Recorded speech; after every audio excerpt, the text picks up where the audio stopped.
Good evening, everyone. Today is the 23rd,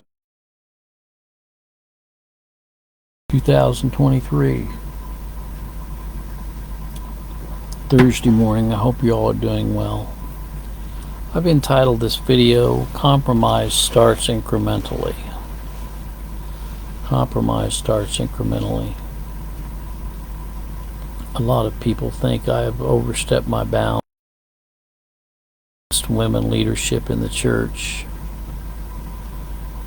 But after doing a history on it, and looking at where we are today in our culture, I think it's pretty evident.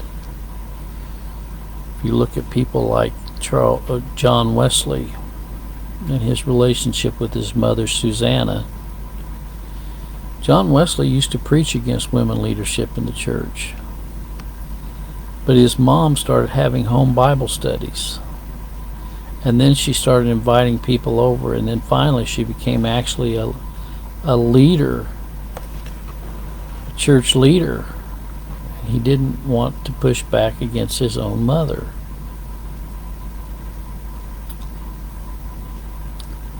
I've relayed many times about what happened in my home when my dad relinquished his headship and turned over all the family devotions to my mom.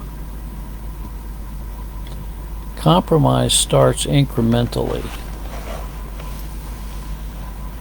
When a man relinquishes his headship, his biblical headship in the home, he's doing a great detriment to his family.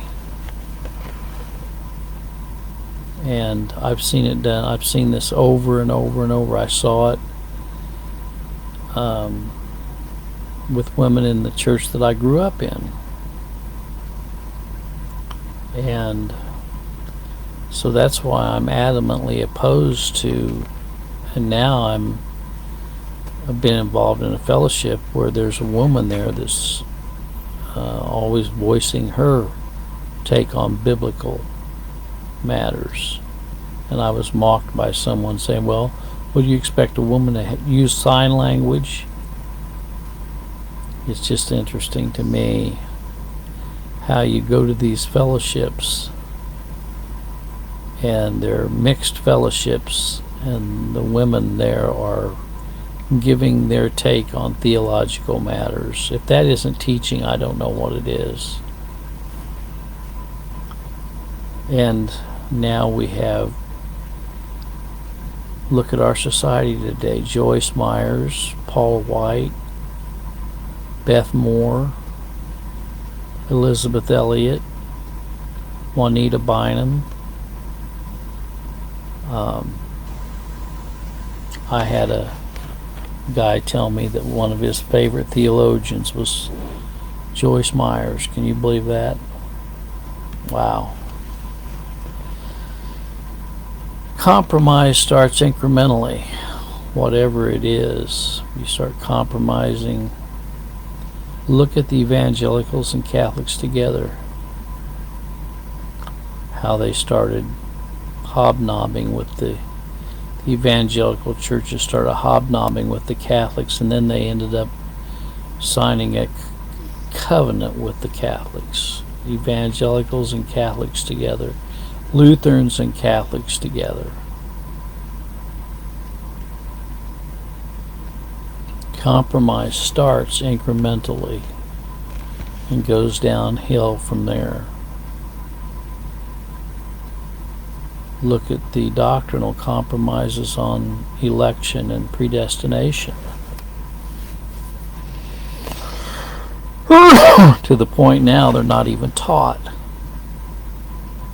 I heard a Orthodox Presbyterian minister said there's no need to talk about election, no need to teach election. The Bible teaches it, Christ taught it, Paul taught it. A very large portion of Scripture teaches it. Compromise begins incrementally. Well, I had email correspondence with a prior brother that no longer wants to fellowship with me because of my position on this issue. Doesn't even want to fellowship with me at all. Basically excommunicated me because of it. Well, I still love the brother, even though he doesn't understand my position. One day I predict he will come to understand why I'm so adamantly opposed to women teachers. And he wouldn't say that he promotes women teachers, but yet incrementally he's starting to compromise. Well, that's what I have on my mind tonight. I'm not going to make this a long video,